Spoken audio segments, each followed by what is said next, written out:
Would Arne Slot's juggernaut continue rolling against Arsenal over this weekend? Is Liverpool real title contenders or are they just phony machine? So, Maninder, since we last spoke, there have been two matches of Liverpool, and both of them you have got 3 points, right? One in Premier League, one in Champions League. So, how are you feeling about it? Feeling very good. This is the start of that tough fixture list we were talking about. So it is good to always start off with wins. In fact, now a couple of wins under the belt. We are top of the Premier League, joint top of the Champions League. So yeah, feeling right at the top. Yeah, I watched the Liverpool Chelsea match. Chelsea played really well, but Liverpool never seemed out of control. So it was an interesting match to watch. I expected Chelsea to do more. They were more like maybe chaotic, something on those lines, but Liverpool always had control. Did you have the same feeling or did you feel something different? No, you're right. That's a right summary. Chelsea was good against our press. In fact, they themselves were pressing really high, and we were not able to play around their press as much as we would have liked. But having said that, we did not give them too many clear cut chances either. So this is the life under Arne Slot that we are getting used to as compared to Klopp. So Klopp had a more chaotic way of playing, wherein we just went helter to skelter against every opponent, and there was a lot of chaos. It was kind of a basketball matches in a lot of senses. But with Arne Slot, the good thing that we have seen is that he has brought a lot of control in our play. So it is more similar to, you can say, Pep Guardiola, wherein we are bringing in control into the match. We are keeping the opponent at arm's distance, and we are also conserving our energy. We are defending slightly better in a compact shape, and we are attacking. The counter attacks are still there. So there's a lot of change in that regard, and this is something which is new to us as well. We are enjoying. It is very different from the Klopp method, wherein we used to get a lot of heart attacks. We used to get a lot of last minute Yeah. goals. But with Slot, it is very compact, very controlled, which also is good for a long season. Yeah. So, in short, you're saying Slot has made Liverpool more boring. You compared it with Pep. Pep is good, but his football, it can get tedious. Pass, pass, pass, pass, and go nowhere. So, I liked Klopp. He's gone away from Liverpool now. He's gone after the money of Leipzig. So, Salty. or Red Bull, should say. Well, I think Klopp got tired of "You will never walk alone." So now he's flying with Red Bull. Klopp went for what he felt is good for him. So I do not begrudge him. We are not even sure exactly how much he's earning, or we are not even sure what he's doing exactly there. But having said that, we discussed in the last video as well that he has earned all the right to just put his feet onto the table and just relax. So I'm sure he's doing the role he's doing for charity. I'm sure about it. Anyways, moving on, talking about Red Bull and Leipzig. Darwin Nunes is watching our show. He got some inspiration from my comment on he would do best in goal. So he scored a goal. What do you think about that? That goal was more of a poacher's goal. It was, if he had not touched in, it might still have gone in regardless. It was a very good header from Salah. It was a poacher's goal, but goal is a goal. After all, we all the strikers take goals as a fuel. So it was good for his confidence. But overall, I think his game in the match was also pretty good. Slot is working with him in the training sessions. We could see that change. We could see him making those runs which he always used to make, but at the same time now he's bringing his game into the defensive side as well. So that's one thing that has been very constant across Klopp and Slot, that we defend from the front. So he is now getting used to that role. Yeah. He's making sure that he's pressing, he's making sure that he's blocking those passing lanes. So that was the part of the game which I was really impressed from Darwin Nunes, because that's something that Darwin Nunes can improve, and he's doing.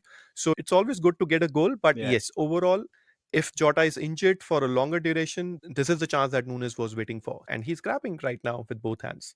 So I liked the thing what you said. He's pressing from the front. He's being more defensive because if you can't head the ball in the goal, run like a headless chicken, right? And call it pressing. I like that. Yeah, I wish your club also had more headless chickens, because right now, if that is what you call headless chicken, at least that is bringing us goals and that is bringing us wins. But in your case, you can actually see actual 11 headless chickens. So yeah, I can understand why you are bringing that analogy. Well, I will let that one pass and move on to Slot. So, why was Slot that upset? Away to Leipzig in Champions League, win 1-0. Well, it wasn't too bad. Just smile and go on about your business. Why was he so upset with the reporter? I would not classify that as being upset. It was a stupid question from the reporter because if you had seen the match, you would have seen that Liverpool was in complete control of the match. Maybe starting 10 minutes and maybe just 10 minutes towards the end. But if you are in the control of the match for majorities of the match, which is like 70 minutes, he kind of just got irked by the question. And honestly, one thing that irks me as well is that people generally, or pundits, or even the reporters generally say that the flag saved you.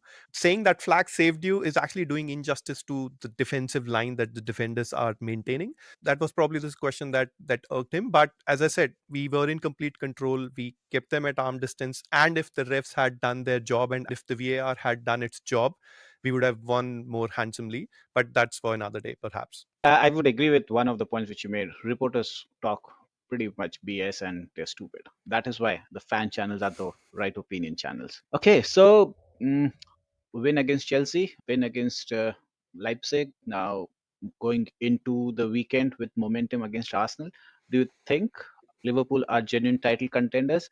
Please answer that question with your red tinted glasses off, not as a Liverpool supporter, but something more sane opinion, which to be honest, it's too much to ask from a Liverpool supporter, but still, I would hope against hope. I'm not sure with what kind of Liverpool supporters you're hanging out except me, but the majority of sane Liverpool supporters would say that title conversation or title talk is very far in the distance. We are not even talking about it. It is just the start of the season. It is the start of an era under Arne Slot. We are making good progress. We are winning the matches. We are up top. But I don't think any sane Liverpool supporter would even bring the title conversation at all because we know the fixture list begins now. We know we have not seen how Arne Slot will react when some bad matches happen, some Yeah. bad results happen. He has not seen those bad results. We have not seen those bad results. So we do not know. So title talk is very far away, but we are moving in the right direction. I think that's exactly what we needed right now. Yeah, so those opinions are coming in from those clueless reporters. So I agree, it's too premature to talk about title chances, but I thought I will try and make you fall in the trap, but you tiptoed your Yeah. way around And it. I think we Pretty should impressive for a Liverpool supporter, to Yeah, be and I honest. think we should never forget that right now we all are fighting against Manchester City, Pep Guardiola's Manchester City, which is just a beast. And we all know how those long 38 matches leagues happen. And then 95, 96 points are needed even to just get into that conversation. So we are not even talking about it. That is long distance away. So, in continuance to the discussion that Liverpool is probably a title contender, or it's too early to say, do you think Liverpool has strength and depth in their squad to be genuine title contenders, to keep the fuel in? So that's another thing which is stopping us from getting into that title conversation. We do have a good squad of 14 or 15 players, but beyond that is when you start seeing struggle there. So if injuries pile up, then the wheels might just come off. So we do not know. That's why that is another thing which is keeping us cautiously optimistic. We do not know injuries, it's part and parcel of the game. And in the long season, we know a lot of injuries happen too. So we will see how that pans out. But I do not feel that we have enough depth in the middle of the park. Center of the pitch is something that we are still slightly less in numbers. Slot, anyways, it Agreed. looks like as of now he does not rate Endo that much, so we are discarding that player as well. He would be used, but not in bigger matches, in clutch matches. So apart from that, if we remove Endo as well, then it's a further smaller group. Elliot is already out injured. So middle of the park is where my worry is. Our attacking third is good. We have plenty of options there. Our defense is okay. We have decent enough backups there as well. But yes, middle of the park is what might just derail us. Nobody ever rated Endo anyway, so I don't blame Slot for that. So Maninder, at the end of this Liverpool discussion, I can only say good luck for your match against Arsenal. Arsenal have 5 first team players out, or maybe it is 6. So it's a good chance for your team to build upon the good start they have. Good chance for us over the weekend, but I would also not be surprised if miraculously two or three players come back and they play in the starting 11. We know how mind games work, but yes, Saliba is a Yes. big miss, so I will take that. So let's see. Keep your fingers crossed. I will sit back, relax, and watch the match. I hope you lose so that I can give you some crap out here. Let's see what Yeah. happens.